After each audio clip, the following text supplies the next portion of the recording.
1,440. That's the number of minutes there are in every day. But where do they go to?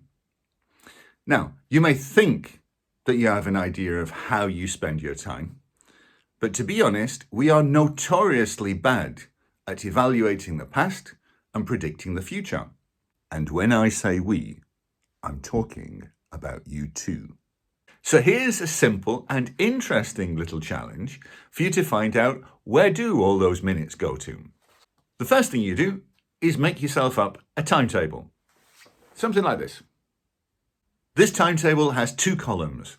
The first column is for what you think that you're going to be doing, and the second column is what you actually do. This is going to be tomorrow's timetable. So the next step is to think about what you're going to do and plan it out in as much detail as possible. The important thing here is that this is not an exercise in productivity. It's not to get the most out of the day. It's simply to try and evaluate, how are you actually spending your time?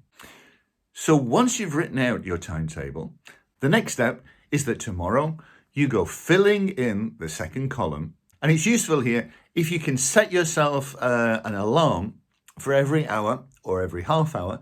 That will help you remember to keep track of how you're doing. And then finally, at the end of the day, compare the first column with the second and answer these three questions. 1. How did you do? On a scale of 1 to 10, how close were you to your initial prediction? 2.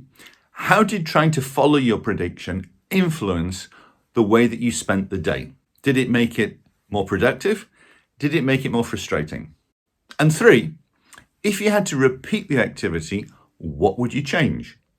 Doing this activity can be a real eye-opener and allow you to see that the way that you actually spend your time is not how you thought you were going to be spending it. So once you've finished watching this video, then take a moment to think what tomorrow is going to be like and have a go at predicting what you're going to do in as much detail as possible. And see what you can learn from that experience. You may be surprised. My name is Gibbs. Thank you for watching.